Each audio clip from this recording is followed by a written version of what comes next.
Hare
Krishna Krishna Hare Hare Hare Ram हरे राम राम राम हरे हरे हरे कृष्ण कृष्ण कृष्ण हरे हरे। बोले कुंज विहारी लाल की जय हो। जय जय श्री जय जय श्री राधे। परमाराध्य प्रातः स्मरणीय जगत नियंता जगत के परमाधार रसकों के परम रस आप्तकाम पूर्णकाम सर्वकाम ऐसे यदुनंदन भगवान प्रभु श्री बालकृष्ण लाल उन्हीं की महती कृपा से सीधाम वृंदावन के इस परिक्रमा मार्ग में स्थित तुलसी वन आश्रम के इस पवित्र परिसर में विगत कई दिनों से चल रहा है कार्तिक मास महात्म्य, जिसके आज भोर की बेला में बड़ी सुंदर तिथि है, पवित्र समय है 2020 18 नवंबर दिन बुधवार। सोशल मीडिया के प्लेटफॉर्म फेसबुक पर जुड़े हुए यूट्यूब चैनल तुलसी तपोवन यूट्यूब चैनल के माध्यम से सुनने वाले सभी भक्त जन मान भाव, सबसे पहले तो आप सबके हृदय में नित्य विराजित होने वाले मैं अपने प्रभु परमात्मा के दर्शन करता हूँ। आपकी आस्था और भावना को एक बार नहीं मैं करोड़ करोड़ बार हृदय से वंदन करता हूँ, प्रणाम करता हूँ। आइए, कई दिनों से इस कार्तिक महात्म्य को हम और आप सुन रहे हैं और इसमें भी कई दिनों से तुलसी की महिमा, कार्तिक मास में तुलसी, दीपदान, भगवान शालिग्राम, शंख, इन सब चीजों की बहुत बड़ी महिमा का वर्णन किया है। और वह लोग निश्चित रूप से बड़भागी हैं, भाग्यशाली हैं तुलसी के प्रति जिनकी अति श्रद्धा है। भगवान नारायण को प्रसन्न करने के लिए एक सबसे सरल यदि कोई उपाय है तो वह तुलसी है। कोई भी वैष्णव भक्त ऐसा ना हो जिसके घर में तुलसी ना हो। पहनने में तुलसी, भोग में तुलसी, बगीचे में तुलसी। उसकी महिमा स्वयं भगवान नारायण सत्यभामा को कहते हैं, देवी तुमने मुझे प्राप्त किया और तुम द्वारका की पटरानी बनी। सिरा दे, तुम द्वारका की पटरानी बनी, इसमें तुमने जो तुलसी के बगीचे लगाए थे ये उसकी बहुत बड़ी महिमा रही।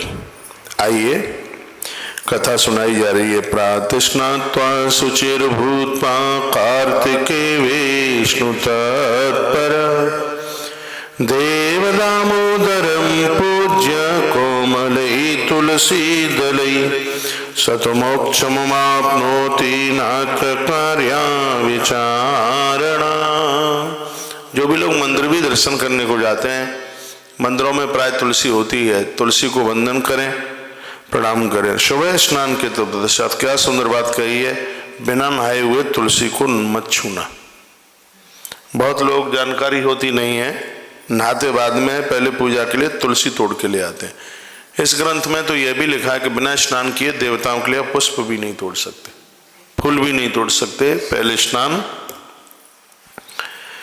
और उसके तत्पश्चात है तभी आप तुलसी का चयन करें। सिर्फ तुलसी का नित्य दर्शन मात्र से सतमोक्ष मापनोति, व्यक्ति को मोक्ष की ही प्राप्ति होती है, चाहे स्त्री हो चाहे पुरुष हो, उसकी मुक्ति को कोई रोक नहीं सकता। बात समझ में आ रही है जो मैं यहाँ से निवेदन कर रहा हूँ? हमारा बड़ा भाग्य है, तुलसी का गरुआ सामने रखा है, यहाँ तो सब कुछ तुलसी में। आश्रम तुलसी बना, तुलसी वन आश्रम, हर काम के आगे तुलसी को जोड़ा है। तुलसी भोग है, तुलसी समर्पण है, तुलसी हमारे जीवन की मुक्ति है, तुलसी कल्याण है। भक्ता संपूजितो नित्यं तुलस्यास्तु दलार्थता स्वयं प्रदक्षमायाति भगवान हरिरीश्वर। स्वयं प्रदक्ष मायाति भगवान हरि ईश्वर। क्या गजब की बात है कि स्वयं भगवान नारायण तुलसी की पूजा करते हैं। ये जितने भी संपूर्ण देवता हैं वो तुलसी की प्रदक्षिणा करते हैं, परिक्रमा करते हैं। भक्ति भाव से आधे तुलसी का पत्ता भी यदि किसी ने ले लिया, उसके मुख में किसी वृद्ध मरणासन्न कोई व्यक्ति है, गंगाजल के साथ में तुलसी यदि उसके पेट में पहुंच गई है तो लिखा है मनुष्य शीघ्र ही वैकुंठ को प्राप्त होता है। स्वयं प्रत्यक्ष मायाति भगवान हरि ईश्वर, वो वैकुंठ को प्राप्त होता है। किसी के घर में वृद्ध जन है और ऐसा लगता है कि थोड़े बहुत समय के ही वो मेहमान हैं, रोज उनको हल्का सा वो स्नान करने में समर्थ हैं, तो गीले कपड़े से उनको पहुंचिए, थोड़ा उनसे कुल्ला कराइए, उसके तत्पश्चात उनके मुख में तुलसी दल रोज डालिए। आपको बहू बनने का, बेटा बनने का सौभाग्य प्राप्त हो जाएगा। वृद्धों के कल्याण के लिए तुलसी की बहुत बड़ी महिमा का वर्णन किया है। भक्तिहीन व्यक्ति भी यदि तुलसी दल ले लेता है, तुलसी पत्र मुख में डालता है, तो उस व्यक्ति का भी कल्याण हो सकता है। इसमें बिल्कुल कोई संशय वाली बात नहीं है। विष्णुदास पुरा भक्त्या तुलसी पूजनेन च विष्णुलोकगतं शीघ्रं चोलो गुणोत्तमागत। भगवान कहते हैं पूर्व में एक विष्णुदास नाम का एक व्यक्ति हुआ था। वो कुछ नहीं जानता था पूजा पाठ के नाम पर, बस उसका काम ये था जगह जगह उसने तुलसी के वृक्ष लगाए, तुलसी के बगीचे लगाए, और इसी का परिणाम था कि अंत में स्वयं भगवान का गरुड़ उसे लेने को आया और वह व्यक्ति विष्णु भवन पहुंचा। और वहां जब वह पहुंचा है तो स्वयं लक्ष्मी नारायण ने उस व्यक्ति का बहुत आदर किया, बहुत मान किया, बहुत सम्मान किया। देखो कितनी सुंदर बात कही है आपने। तुलसी वृक्ष लगाए हैं, तुलसी उस वृक्ष के अंदर जितनी पत्तियां हैं उतने वर्षों तक वह जीव सूक्ष्म शरीर से भगवान के चरणों में वास करता है। तुलसी की प्रदक्षिणा परिक्रमा यानि कानि च पापानि जन्मांतरि कृतानि च। ये परिक्रमा एक जन्म की नहीं, कई जन्मों के पापों को जला करके राख कर देती है। और मैंने बहुत वर्षों से यह प्राय निवेदन किया है, पद्म पुराण में तुलसी महिमा बहुत ज्यादा है और कार्तिक मास में तो ये भरा हुआ है पूरा का पूरा। देखिए आप छोटी सी किताब पढ़ते हैं जिसमें कार्तिक महात्म्य में, उसमें ज्यादातर ऐसे उसकी जलंधर की कथा है, बहुत अध्याय उसमें भरे पड़े हैं। उस कथा के माध्यम से तुलसी की महिमा बताई है। तो और कथा बहुत है कार्तिक मास में, 6 महीना बोलो तो पूरी ना हो पावे। और वो जलंधर वाली कथा हमने कई बार शिव महापुराण के माध्यम से सुना दी है, इसलिए उसका चैप्टर ना उठाते हुए और तुलसी की महिमा जो अद्भुत है वो हमने उन प्रसंगों को उठाया है।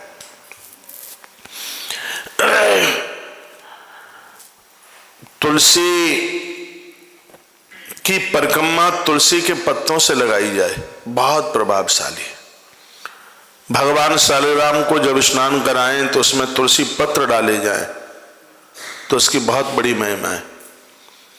और ये नियम बना लिया जाए, घर में जितने भी मेंबर हैं, माता आप पूजा करती हैं, आपका पति ऑफिस भी जाए तो उसको चरणोदक ऐसे दें जैसे मंदिर में कोई व्यक्ति आता है तो मंदिर का पुजारी उसको चरणोदक देता है। आपका किसी का भी घर बिना तुलसी के रह ना पाए, तुलसी दल हो। तुलसी को गंगाजल में डाल के दिया जाता है। आप सीधे तुलसी लेते हैं उसका प्रभाव है, लेकिन उसको गंगाजल में डाल के ऐसे करके लेते हैं तो बहुत ज्यादा उसका प्रभाव बढ़ जाता है। फिर उसका रूप तुलसी दल का रूप हो जाता है, जिसके लिए कहा है अकाल मृत्युम हरणम। कभी व्यक्ति की अकाल मृत्यु नहीं हो सकती है, अपमृत्यु नहीं हो सकती। तो तुलसी की महिमा है। तुलसी एक बहुत बड़ा आयुर्वेद भी है। तुलसी हरि प्रिया है, विष्णु प्रिया है तुलसी। तुलसी इस धरती की मुक्ति के लिए किसी वरदान से कम नहीं है। तो तुलस्या शृणु महात्म्यं पापज्ञं पुण्यवर्धनम यत् पुरा विष्णुना प्रोक्तम रमायै तद्ददाम्यहम्। कभी पूर्व में ये भगवान नारायण ने ये लक्ष्मी को भी तुलसी की महिमा सुनाई। भगवान नारायण ने क्या महिमा सुनाई होगी वो सुन लीजिए। इसमें लिखा है कि रोपिता तुलसी यावत कुरुते मूल वेस्तरम तावत सहस्राणि ब्रह्मलोके महीयते। जितनी जगह में तुलसी लगाए हैं लोग, जितनी एरिया में ब्रह्मलोक में, भगवान के लोक में, उस व्यक्ति को उतनी जमीन मिलती है, वहां पर उसे वो स्थान वहां मिलता है। इसकी महिमा है। वृंदावनम च कुरुते रोपणार्थम महामुनि तावतैव विमुक्ता गहुः ब्रह्म भूयाय कल्पते वृंदावनम च कुरुते। बड़ा सुंदर शब्द है। वृंदा का अर्थ है तुलसी। तो वृंदावने मतलब तुलसी बने। जिन लोगों ने अपने घर में तुलसी वन लगाया, यानी तुलसी का बगीचा लगाया, तो उसके लिए भगवान कहते हैं, प्रभु स्वयं कहते हैं तावत। देखो क्या सुंदर बात कही है। घर में वृक्ष लगा रहा है कोई एक व्यक्ति और उद्धार पूरे परिवार का हो रहा है। क्योंकि जब वो निकलेंगे तो तुलसी माँ के ऊपर उनकी दृष्टि पड़ेगी। आपके घर में इतनी जगह है, कहीं बाउंड्री के आसपास, बस जगह शुद्ध होनी चाहिए, वहाँ लेट बाथरूम नहीं हो, ऐसी जगह पर आप बिना गरुआ के भी जमीन में आप वहाँ तुलसी लगा सकते हैं। बस वहाँ स्वच्छता का ध्यान रखें, पवित्रता का ध्यान रखें। क्योंकि इस ग्रंथ में लिखा है, इसमें ये तो लिखा ही नहीं है कि कोई गृहस्थ लगाए कि कोई महात्मा लगाए, वो सबके लिए कहा गया है कि आप तुलसी लगा सकते हैं। छत पर भी लगाइए। अब यहाँ सूख गई है। तुलसी वन आश्रम का जब निर्माण हुआ था, हमने इधर की ऊपर की पूरी छत पर मिट्टी डाल करके पूरे में तुलसी लगाई। थोड़े यहाँ के बंदर ज्यादा खतरनाक हैं, वो रुकने नहीं देते। पूरी छत पर तुलसी थी, इसके सबसे ऊपर टॉप पर पूरे में मिट्टी डालकर पूरे में तुलसी लगाई। तुलसी की महिमाएं। वृंदावनम च कुरुते तुलसी पत्र संयुक्त जले स्नानम चरिदधि सर्व पाप विनिर्मुक्तो मोदते विष्णु मंदिरे। इसमें तो लिखा है कि जैसे स्नान के तत्पश्चात आप आए तो हाथ में सबसे पहले तुलसी दल लीजिएगा। तुलसी आप मंदिर में, यहाँ पर लिखा हुआ है, आप मंदिर में जाते हैं तो परिक्रमा करके दर्शन करके पुजारी जी को कहिए चरणोदक दीजिएगा। और वो पुजारी जब चरणोदक में आपको जो तुलसी दल देता है वो कल्याण का परम साधन है। इतनी बड़ी महिमा तुलसी की है। वृंदावनम च कुरुते रोपणार्थम महामुनि। किसी ने यदि तुलसी का दान किया है, तुलसी दी है, तुलसी लगाई है, तुलसी आरोपी है, तो इसमें देखो लेने और देने वाले दोनों का ही कल्याण है। इसमें जो तुलसी ले रहा है उसका भी कल्याण है, जो तुलसी दे रहा है उसका भी कल्याण है, दोनों का ही इसमें कल्याण है। क्या सुंदर लिखा हुआ है, तावतैव विमुक्तार्थो ब्रह्म भूयाय कल्पते। विधाता ब्रह्मा उस खानदान को अपने आप से दूर नहीं रहने देते। वो योग्य बनते हैं, विचारशील बनते हैं, जिनकी श्रद्धा है तुलसी के प्रति। तुलसी काननम ब्रह्मन् गृहेयस्यावतिष्ठति तदग्रहं तीर्थभूतं तु न यान्ति यमकिंकरा। इसमें लिखा है जिसके घर में तुलसी वृक्ष है वह स्थान तदग्रहं तीर्थभूतम, वहाँ संपूर्ण तीर्थ आके वास करते हैं। ग्रंथ में लिखा है कि उसका घर द्वारका बन जाता है, श्री वृंदावन बन जाता है। और न यान्ति यमकिंकरा, अंत में उस घर के किसी व्यक्ति की मृत्यु होती है तो यमकिंकरा, यमराज के जो दूत हैं वो वहां एंट्री नहीं लेते, वहां प्रवेश नहीं करते। गरुड़ पुराण में भी लिखा था कि जिसके घर में तुलसी है और कोई व्यक्ति अपने प्राण छोड़ रहा है, यदि उसको चारपाई बिस्तर से उतारकर वो तुलसी के सानिध्य में उसको लिटा दिया जाए और तब उसके प्राण निकले तो व्यक्ति सीधा विष्णु भवनम गच्छति, वो व्यक्ति सीधा भगवान विष्णु के घर के ही लिए प्रस्थान करता है। इसी के लिए एक बेटे की जरूरत होती है, इसी के लिए एक बहू की जरूरत होती है कि अंत में ये लोग उन वृद्धों का ये ऐसे ध्यान रख लें। क्योंकि यौवन अवस्था में किससे गलती नहीं होती, संसार में जो जन्मा है गलती हो जाती है, त्रुटियां होती हैं, लेकिन उन त्रुटियों के लिए प्रायश्चित भी तो है। ये कोई ऐसी ज्यादा कठिन बातें नहीं है। क्या बहुत बड़ी बात है? कौन सा इसमें पैसा खर्च हो रहा है, कौन सा इसमें टाइम खत्म हो रहा है? सिर्फ श्रद्धा की बात है कि हम 5-4 पत्तियां रोज ले लें तुलसी की। ये हम आपको बोल रहे हैं, हम लेते भी तो हैं, हमारी श्रद्धा है माँ के प्रति।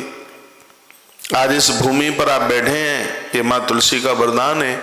आज से 19 वर्ष पहले मैं गिरिराज जी की परिक्रमा करके जब आया तो जो प्रोफेसर मुझे पढ़ाते थे वो मुझे वहीं टेम्पो स्टैंड पर मिल गए।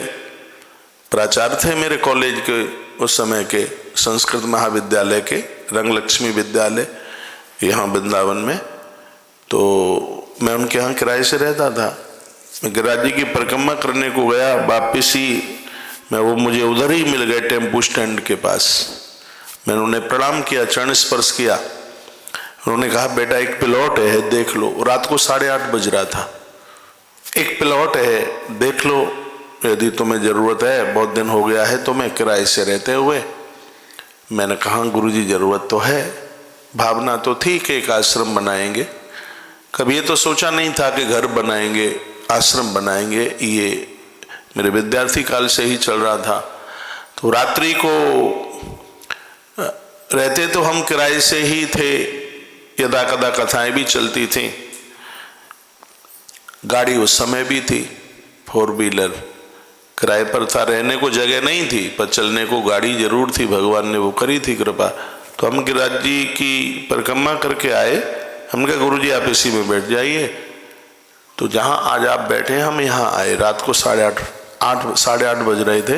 यहाँ कुछ भी नहीं था, सब जंगल था बिल्कुल। ये सामने परिक्रमा भी कच्ची थी, इसमें धूल उड़ती थी। यहाँ आसपास ये सामने वाला आश्रम की बाउंड्री जरूर थी, इसमें एक आध कमरा हुआ। या अगल बगल ये पास में श्याम कुटी। यहाँ एक इतने बढ़िया महात्मा हुए हैं जिनको भगवान यहाँ प्रत्यक्ष रूप से दर्शन दिए। ये बगल में है श्याम कुटी। जब भी मैं परिक्रमा को जाता हूँ इस स्थान को मैं वंदन करता हूँ, प्रणाम करता हूँ। अपने यहाँ से कितना है, बस थोड़ा ही सा है, 10-20 कदम 50 कदम होगा। ये बड़ी तपोभूमि है, बड़ी तपोस्थली है।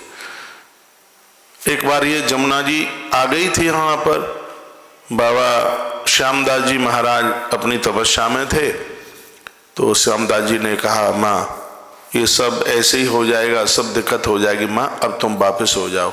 इतना कहा तो माँ यमुना वापस हो गई। बड़े तपस्वी भी ये महात्मा थे। तो रात का समय था, 8:30 बज रहा था। और जैसे वो गाड़ी मुड़े और गड्ढे थे इधर, सुनिए, तो एकदम वो गाड़ी की लाइट पड़ी तो इस जगह पर सिर्फ एक तुलसी का झाड़ दिखाई दिया, एक इकलौता तुलसी का झाड़।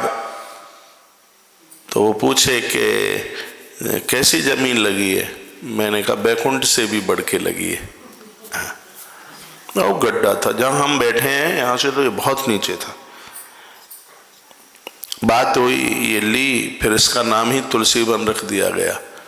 तो यहाँ जो एक तुलसी का पौधा दिखाई दिया, तुलसी का वृक्ष दिखाई दिया, आज के समय में यहाँ का सब कुछ उसी तुलसी माँ को ही समर्पित है। हमारी धमनियों में है तुलसी।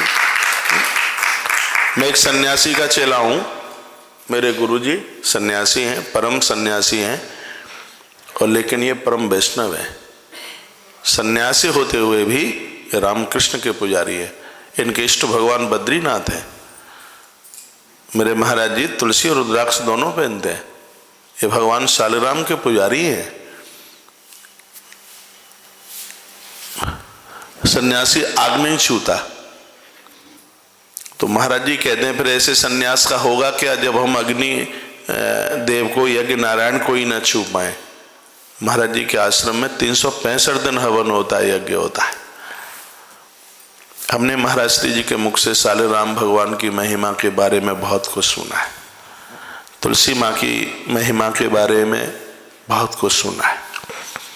तो मैं यहाँ से आपको कुछ आग्रह कर पा रहा हूँ, निवेदन कर पा रहा हूँ।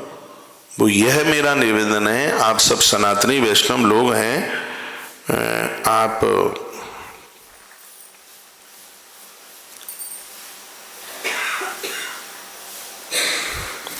कैमरा लगाने का ही मतलब नहीं होता। मैं महाराज जी का नाम लिया तो कैमरा घूमना चाहिए, क्या है।